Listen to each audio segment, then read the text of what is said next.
This is not just a temple. This is where time, faith, and the ocean meet. A place that has stood strong for thousands of years, even after being destroyed again and again. As the sun rises over the Arabian Sea, life begins with waves, laughter, and something deeper. People come here not just to travel, but to feel something they cannot explain. The ocean doesn't just touch the shore, it touches you.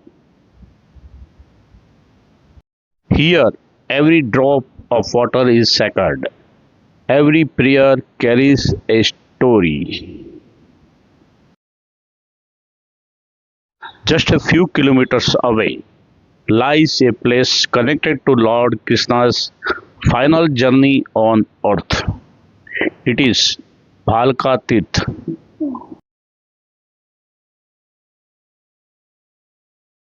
These are not just locations, they are moments frozen in time where mythology becomes reality. And this is just the beginning. In this journey, I will take you deep into Somnath, its history, its mystery, its science, and everything you need to know before you visit. As you enter Somnath, you were welcomed by stories carved in stone. This statue honors Hamirji Gohil. So, where exactly are Veraval and Somnath located? Both Veraval and Somnath are located in the western part of India, in the state of Gujarat. The region lies along the coast of Arabian Sea, giving it a unique blend of history, culture, and ocean life. Veraval is a coastal town known for its fishing industry and one of the oldest ports in this region. It plays an important role in local economy, especially in seafood and shipbuilding. Trains from across India can bring you here, making this spiritual destination surprisingly accessible. As soon as you step outside, you will find hotels, guest house, and local transport. If you arrive at night, you can stay here, or you can head straight to Somnath Temple, which is just a short ride away. Local autos and vehicles can take you directly to the temple complex, and once you reach, something unique awaits you. This is the view of night at Veraval railway station. You can show outside restaurant and hotels for staying accommodation. And there is local bus and other transportation is available for going to Somnath. Somnath temple is far away 9 kilometers from Veraval.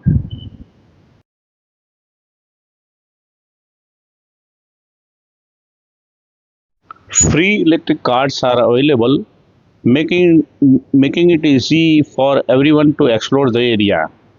At the center, history stands still, watching every traveler who arrives. As you enter Somnath, you are welcomed by stories carved in stone. The statue honors Samirji Gohil, a warrior who sacrificed his life to protect his sacred land. And right ahead, one road takes you to the endless ocean, and the other do to something even deeper. A small ticket gives you access to the seaside walkway, and as you walk closer, you begin to hear the waves calling you. On your left, a small local market offers handmade souvenirs, simple, colorful, and full of culture. And then you see Lord Hanuman standing strong by the ocean. Here, life feels different. People laugh, pose, run into the waves. As the sun slowly rises behind them, children chase the waters, and for a moment, everything feels free. I stepped into the water, just for a moment, and it felt like the ocean was alive. But remember, swimming here is strictly prohibited. The sea is deep and powerful, so enjoy the beauty but respect its strength.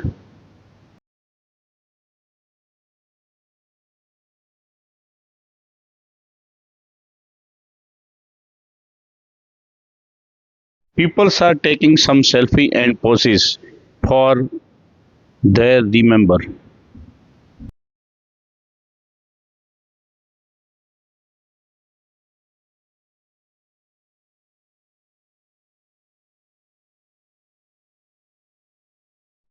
After experiencing the ocean, we now move towards something even more powerful. Before entering the temple, you need to deposit your phone, shoes, and bags. Photography is strictly not allowed inside, and maybe that's what makes this experience more real. As you walk in the queue, there's a strange silence even in the crowd. People from different parts of India and even from around the world all moving towards one single point. And then you see it, the Jyotirling Somnath, one of the most sacred representation of Lord Shiva. The Shivlingam here is not just a structure, it represents the infinite without beginning, without end. The height of Lingam is around 1 meter, simple in form but powerful in presence. No matter what you believe, standing here, you feel something. The temple you see today was rebuilt in 1951 in the traditional Chalukya style of architecture. Every stone, every carving tells a story of destruction and rebirth. Somnath is not just ancient, it is eternal. Over the last 1,000 years, this temple was destroyed multiple times by different invaders, but every single time it was rebuilt, not because of power but because of faith. From this point, there is no land in straight line all the way to Antarctica, which means you are standing at a point facing an uninterrupted stretch of ocean, thousands of kilometers long. It's not just spiritual, it's geographical precision from ancient times of India. In ancient belief, Somnath was considered a place where cosmic energy connects with earth. The idea of Jyotirling itself is a pillar of light connecting heaven and earth. Science explains location, but faith explains experience. You come here, you feel time, faith, and something beyond understanding. Just a short distance away, this is the Gita Mandir dedicated to Bhagavad Gita, one of the most important spiritual texts in the world. The Bhagavad Gita is not just a religious book, it's a conversation about life, purpose, and the universe. Even today, people from across the world come here to understand its wisdom.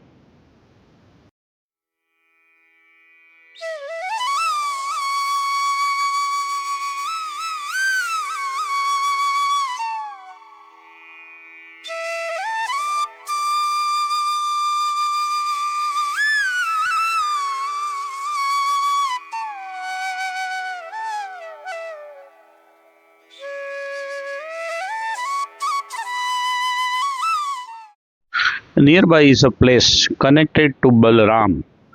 Balaram, the elder brother of Lord Krishna. According to belief, this is the cave from where Balaram left his human form and returned to his original form as Sesnag, the cosmic serpent. In simple terms, this represents a transition from physical existence to a higher cosmic state.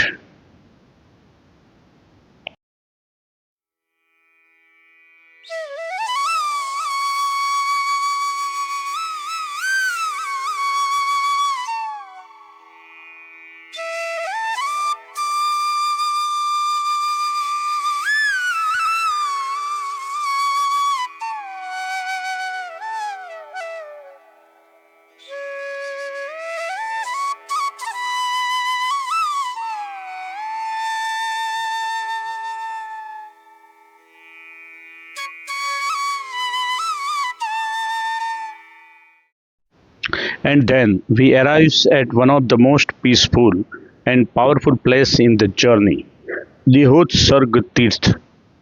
The word Sarg means leaving the body.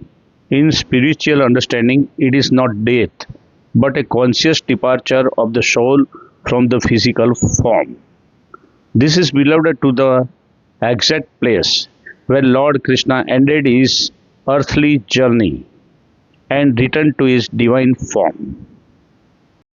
According to ancient text, after completing his purpose on earth, Krishna closed this peaceful river bank to leave his body, not in a place, not in a battlefield, but in silence close to nature. The Hiran River flows gently beside this sacred land.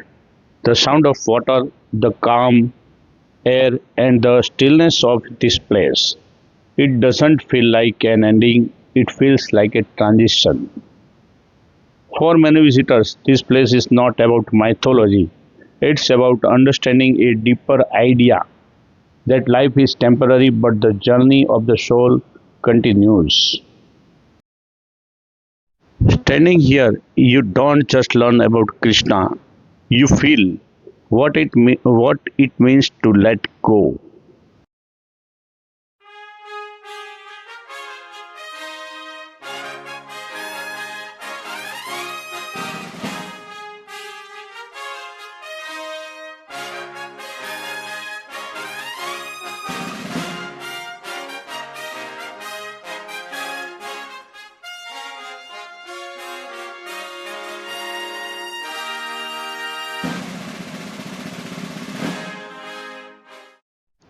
After exploring the sacred journey of Krishna, we move towards a place that protects the roots of Hindu philosophy. This is the Shankaracharya Mutt, established in the tradition of Adi Shankaracharya, a philosopher who revived the protected Hindu culture centuries ago. Even today, this place stands as a center of learning, discipline, and spiritual preservation.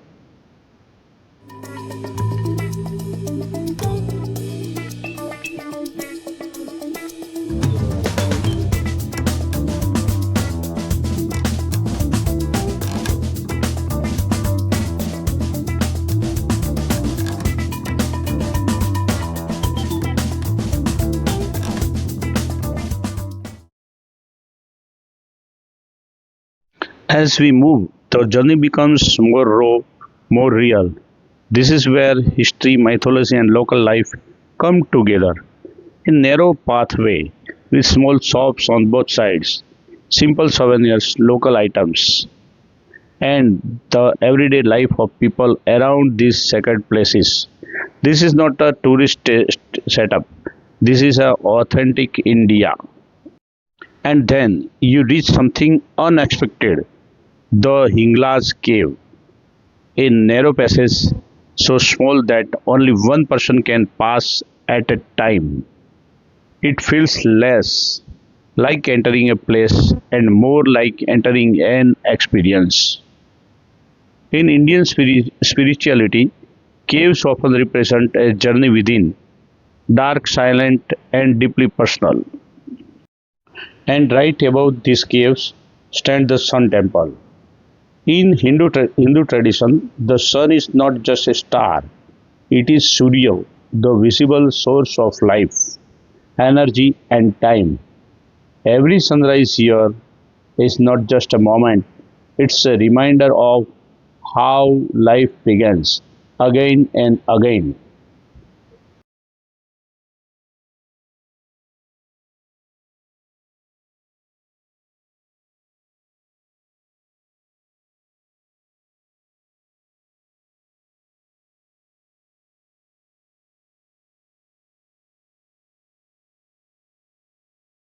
Just in the front of the temple, you will find Surya Kund, a narrow step well with steps leading deep inside. At the center rests the idol of the sun god, hidden below the surface, yet radiating a quiet presence. Places like this are not just structures, they are symbols of going inwards to discover something deeper. From the vast ocean to narrow caves to the light of the sun. This journey shows changes you without you even realizing it.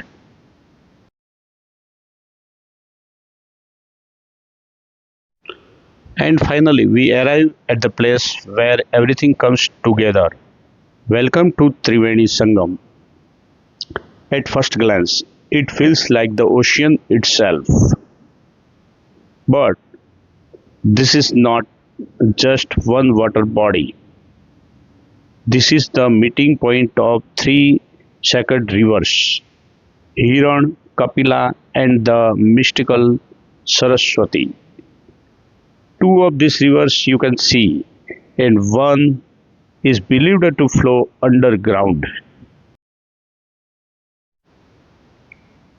From a geographical perspective, this is a natural confluence where river systems merge before meeting the Arabian Sea. Such places are rich in minerals, sediments, and ecological diversity. Where water meets, life begins. But in Indian culture, a Sangam is more than geography. It is a union of rivers and energies and of human emotions.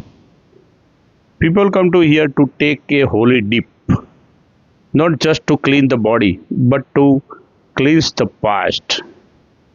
Many perform rituals for their ancestors, known as Pitru Shraddh.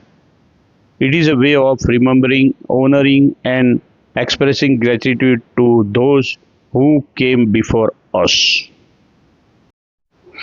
Science may explain how rivers meet, but it cannot explain why this place feels so powerful. Maybe because humans have always been drawn to places where things come together.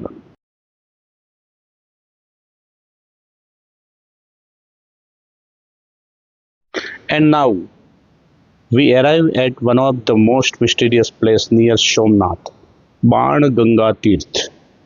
But this place has something unusual. This Shivlingam here is not always visible. When the sea rises during high tide, it disappears under the water, and when the tides go out, it slowly reveals itself again, almost like it's breathing with the ocean. According to belief, this place is connected to Lord Rama. It is said that during his journey, he created this sacred spot, bringing water from the Ganga. That's why it's called Ban Ganga, a stream created by divine intention. But there are also a scientific explanation. This region is directly connected to the Arabian Sea and experiencing strong tidal movements twice a day. The water level rises and falls due to the gravitational pull of the moon. When the tide is high, the sea covers the shivling. When the tide is low, it reveals it again. Science explains the movement of water, but what's fascinating is how this natural rhythm aligns with spiritual belief, as it as if nature itself is performing a ritual. The waves come and the waves go, and with them this sacred symbol appears and disappears. Maybe it's reminder that not everything in is meant to be seen all the time. Some things reveal themselves only when the moment is right.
And finally, we arrive at the last stop of our Somnath journey, Bhalaka Tirth.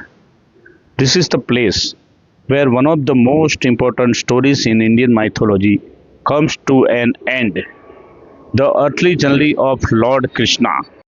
According to ancient text, Krishna was resting here under a tree in deep meditation. A hunter named Jara mistook his foot for a deer and released an arrow. That single moment changed everything. Realizing his mistake, the hunter fell at the Krishna's feet, asking for forgiveness. But what happens next? It what makes his story so powerful.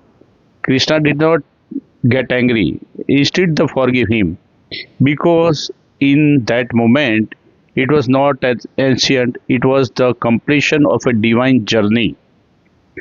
In Hindu philosophy, this is not seen as a tragic ending but as a conscious departure, a moment where the soul chooses to leave the physical body. The tree you see here is believed to mark that exact spot, and beside it, a peaceful water pond, reflecting the silence of this place. Even today, people gather here singing, praying, remembering Krishna, not with sadness but with devotion. This place is deeply connected to the end of Mahabharata era. After completing his purpose on earth, Krishna chose this very land to live his human form.